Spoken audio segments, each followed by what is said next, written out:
अस्सलाम वालेकुम viewers, rich Pakistan का नया एपिसोड लिए मैं हूं आपका मेजबान अब्दुर्रहमान। आइए डिस्कस करते हैं आज की दो इंटरेस्टिंग न्यूज़। पंजाब भी मादनियात से माला माल सूबा है।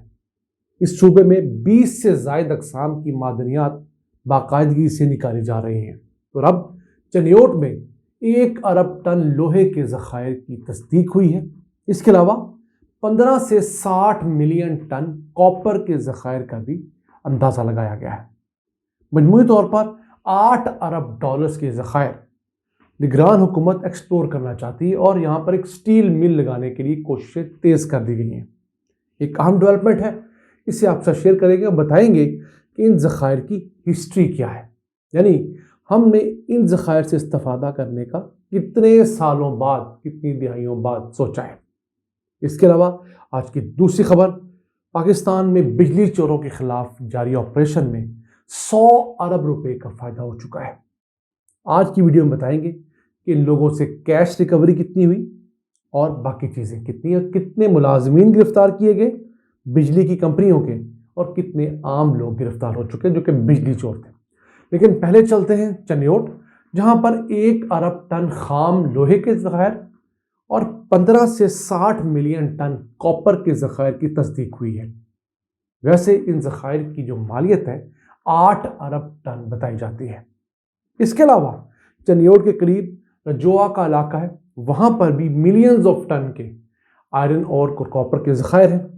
ये पूरा इलाका जो है सरगोदा चनियोट, यहाँ पर 2000 मुरब्बा किलोमीटर के अंदर तकरीबन 29 मुकामात ऐसे हैं जहाँ पर माहिरीन ने मुख्तलिफ़ किस्म की धातों की तस्दीक की है।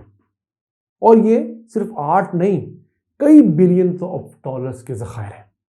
अब इस इलाके में अगर ज़खायर को कारामद बनाना है और यहाँ की स्टील मिल लगानी है तो उसके लिए 1 अरब 27 करोड़ डॉलर्स की इनिशियल इन्वेस्टमेंट करनी होगी, फिर जाकर इन ज़खायर से फ़ायदा शुरू होगा। बिल्कुल उसी तरह जैसे रिकोडिक में हो रहा है। रिकोडिक के ज़खायर 1000 अरब डॉलर से ज़ायद के हैं। जो फ़ेज़ 1 के अंदर वहाँ काम शुरू किया जा रहा है, उस फ़ेज़ 1 में भी 120 अरब डॉलर से ज़ायद का सोना और कॉपर मौजूद है, लेकिन उसे निकालने के लिए हमें 8 अरब डॉलर्स पहले लगाने होंगे। फिर वहाँ से जो माल निकलेगा हर साल हमें 3 से 4 अरब डॉलर्स की एक्सपोर्ट्स देगा, यानी कि हर साल हम 3 से 4 अरब डॉलर्स का सोना और कॉपर निकालेंगे 8 अरब डॉलर्स निकालने के बाद। बिल्कुल उसी पैटर्न पे यहाँ पर भी हमें पहले इनिशियल इन्वेस्टमेंट करनी होगी। अब ये इलाका जो है ये अगले 40 सालों तक पाकिस्तान को खाम लोहा दे सकता है। हमारी तकरीबन 80% खाम लोहे की ज़रूरियात ये चनियोट का इलाका पूरी कर सकता है। इसके पैरेलल पंजाब के सूबे को 100 अरब रुपए की रॉयल्टी भी मिल सकती है सिर्फ इस चनियोट के एक इलाके से। इसके अलावा रजोआ का इलाका, फिर कालाबाग के मुकाम पर बहुत ज़्यादा बड़ी मिकदार के अंदर millions of tons iron ore है, मकरवाल के इलाके में मौजूद है। फिर चक जुमरा, शाहीन आबाद, सरगोदा और सांगला के इलाके में भी मुख्तलिफ अकसाम के कीमती मेटल्स पाए गए हैं। और इस इलाके में जो मेटल्स ढूंढने की तारीख है वो काफ़ी पुरानी है। 1969 के अंदर पहली दफ़ा रशियंस ने एक एरियल सर्वे किया। इस इलाके की टोपोग्राफी उन्होंने देखी। जो जियोलॉजिस्ट हैं और उस इलाके के जो माहिरीन थे, उन्होंने बताया पाकिस्तान को कि इस इलाके के अंदर लोहा वगैरह दीगर चीज़ें मौजूद हैं। फिर रशिया वॉर में चला गया, चीज़ें बैक टॉप में चलेगी। हमने इस प्रोजेक्ट के ऊपर 2005 में काम शुरू किया परवेज़ इलाही के दौर में। बदकिस्मती से उस दौर में जिस कंपनी को ठेका दिया गया इन ज़खायर को निकालने का, वो कोई फेक कंपनी निकली। 2008 में शहबाज शरीफ की हुकूमत आई, उन्होंने इस कंपनी को बंद किया। एक लंबी लिटिगेशन चली। कई सालों बाद पता लगा कि वाकई वो एक फेक कंपनी थी। लेकिन शहबाज शरीफ के 10 साल टेन्योर में 3-4 साल पहले तो केस चलता रहा, उसके बाद उनके टेन्योर में भी कोई ख़ास इसमें बेहतरी नहीं आ सकी, कोई प्रोडक्टिव काम ना हो सका। और बुज़दार सरकार में तो आप भूल ही जाए, जो गुल खिलाएंगे वो एक लंबी दास्तान है। लेकिन हमारे इस शो का मकसद, इस रिच पाकिस्तान के प्लेटफॉर्म का मकसद आपको पाकिस्तान के पोटेंशियल्स बताना भी है कि अल्लाह ताला ने हमें कहाँ कहाँ किन किन नेमतों से नवाज रखा है।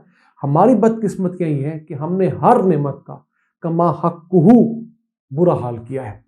अब ان ذخائر سے پہلے کالا باغ کے مقام پر ذخائر دریافت ہوئے تھے اور پاکستان کی پہلی سٹیل مل کالا باغ میں لگنی تھی، جسے ذوالفقار علی بھٹو نے کراچی میں نصب کیا۔ پہلا فیصلہ یہی تھا کہ کالا باغ کے مقام پر جو کروڑوں ٹن لوہے کے ذخائر ہیں وہاں پر سٹیل مل لگا کر انہیں کام میں لایا جائے گا اور پھر وہ سٹیل پروڈکٹس پورے ملک میں بھیجی جائیں گی۔ لیکن چونکہ ذوالفقار علی بھٹو کا تعلق سندھ سے تھا تو انہوں نے اس کو پریفر کیا کہ پورٹ کے اوپر ایک سٹیل مل لگے اور اس کے لیے پورے پاکستان سے آئرن اور جائے یا امپورٹ کیا جائے۔ بدقسمتی سے وہ ماڈل چند سال تو چلتا رہا، اپنے ہاں آئرن اور کی خام لوہے کی پروڈکشن کم ہونے کی وجہ سے امپورٹ زیادہ کی جانے لگی اور وہ سٹیل مل اب بند ہو چکی ہے۔ ہم اللہ سے دعا گو ہیں کہ اس ملک میں حالات بہتر ہوں اور ان جیسے ذخائر سے استفادہ کیا جانے لگے۔ آئیے چلتے ہیں آج کی دوسری اہم خبر کی جانب۔ پاکستان کے اندر بجلی چوروں کے خلاف کریک ڈاؤن جاری و ساری ہے۔ یہ بجلی چور پاکستان کو ہر سال 590 ارب روپے کا ٹیکہ لگاتے ہیں، جس میں بجلی چوری بھی ہے اور لائن لاسز بھی ہیں۔ 2 مہینے پہلے ان بجلی چوروں کے خلاف ایک گرینڈ آپریشن شروع کیا اکراس دا بورڈ۔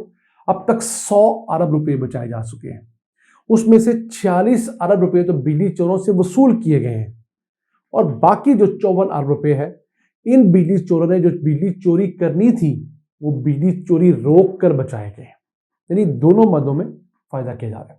اب یہ گرینڈ آپریشن جو ہے یہ صرف ایک محکمہ نہیں کر رہا، اس محکمے میں جہاں اسٹیبلشمنٹ ڈویژن شامل ہے وہاں FIA جیسا اہم ادارہ بھی ہے، IB جو انٹیلیجنس کا ادارہ ہے، انٹیلیجنس بیورو، وہ اس کے اندر انوالو ہے، پھر اسٹیبلشمنٹ ڈویژن کے افسران، چاروں صوبوں کے IGs، چاروں صوبوں کے چیف سیکرٹریز اور تمام لوگ الائن ہیں۔ اس سارے معاملے میں اب تک 26,000 سے زائد گرفتاریاں کی جا چکی ہیں بجلی چوروں کی، لیکن ان 26,000 میں سے 22,000 گرفتاریاں پنجاب میں ہیں۔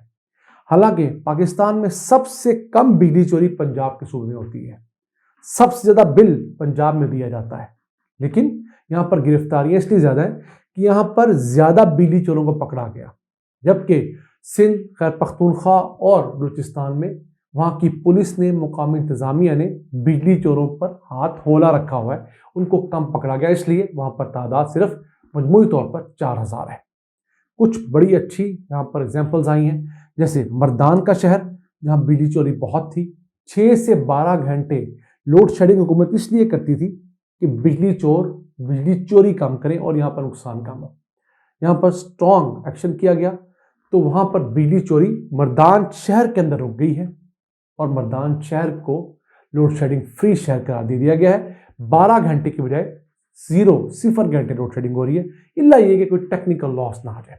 اس کے بعد سندھ کا میرپور خاص اور پشاور شہر، ان دونوں کو ٹارگٹ کیا گیا کہ یہاں پر بھی بجلی چوروں کے خلاف اسی طرح ایکشن کیا جائے اور 0 لوڈ شیڈنگ کر دی جائے۔ اب اس سارے پروسیس میں بجلی کی تقسیم کار کمپنیوں کے ملازمین، جنہیں ہم عرف عام میں وابڈا کے ملازمین، لائن مین، میٹر ریڈرز کہتے ہیں، 213 ملازمین معطل کیے گئے ہیں اور 25 ملازمین گرفتار کر کے جیل بھیجے جا چکے ہیں۔ تو یہ اچھی ڈیولپمنٹ ہے، میں سمجھتا ہوں اس کا میکنزم بننا چاہیے اور یہ کام کوئی حکومت آئے یا جائے جاری و ساری رہنا چاہیے۔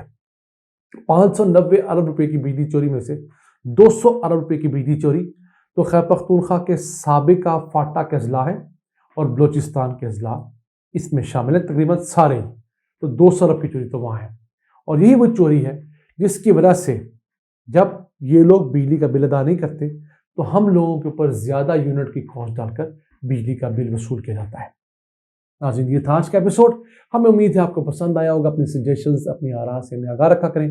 اپنے میزبان عبد الرحمان کو اجازت دیجیے، اللہ نگہبان۔